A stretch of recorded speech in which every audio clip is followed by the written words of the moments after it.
at dinarayo ang tinaguriang legendary palabok ng Quiapo, Maynila.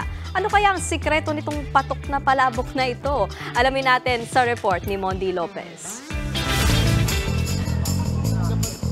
For today's video, makikiuso tayo sa isang legendary palabok na araw-araw trending. Mga ka-weekend, vlogger mode muna tayo. Tara, i-food trip na ang viral na merienda. Dito sa Lutong, Maynila, sa Quiapo, Manila, ang pila ng customers pang box office sa haba. Taga-saan po sila? Antipolo po. Paranaque po. Dinadayo talaga, di ba? Eh, paano ba naman? Mula sa noodles, sarsang mainit, mga saugay ng chicharong durog, tinapa, pusit, tokwa, itlog, at chicharon na putok-batok sa laki. Nalula ka ba sa dami ng sahog? Woo! Palabok overload. And take note, 80 pesos lang yan per tab. Approved kaya sa ating mga kapatid? Masarap, masarap. Sauce pa lang yun. Sauce pa lang, masarap. Ang legendary palabok ng Quiapo, siksik din sa history. Ang great-grandmother ni Dada ang nagsimula ng negosyo noong 1940s. Panahon ni President Manuel Quezon pa yun, ha? 16 presidents mula ngayon, abay legend na talaga. Pinasa sa mga henerasyon hanggang sa umabot kay Aling Dada. Siya po yung tagaluto, tapos taga-subaybay, ay taga-masid din po kami. Ngayon, yung natutunan na po namin.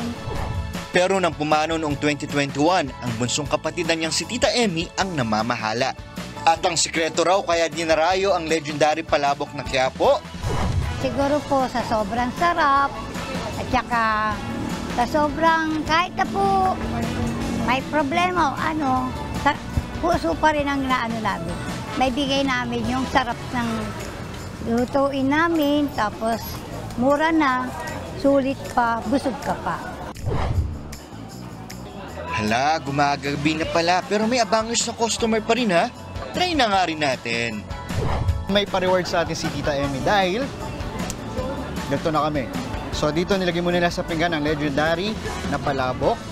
O, di ba? Pero ang mga customer talagang dito na nilalagay sa tab. Kasi nga dahil sa dami, kailangan mabilisan. Pagka-order, bigay agad, then alis agad. Tara, kain tayo mga lods! Una kong tinitikman muna yung mga sahog. Very good. Itong. Sahog pa lang, mabubusog na kayo dito. Yung noodles, o yung pasta, hindi labsak.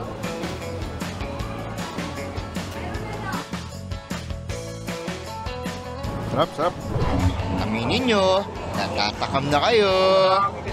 At syempre, hindi nga rin kompleto ang pagkain ng palabok kung wala ang kanila ring halo-halo. Op. Pati halo nila masahog.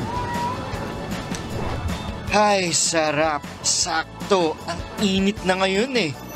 Bukas sila Martes hanggang Linggo mula 6 AM hanggang 7 PM. And that's it for today's vlog, Este Food Trip. Thank you guys for watching. Mondi Lopez, News 5. Mga kapatid, Nikki de Guzman po. Iba na ang may alam at may pakialam sa panahon ngayon. Para sa tuloy-tuloy na balitaan sa Frontline kahit weekend, mag-follow at mag-subscribe sa social media pages ng News 5.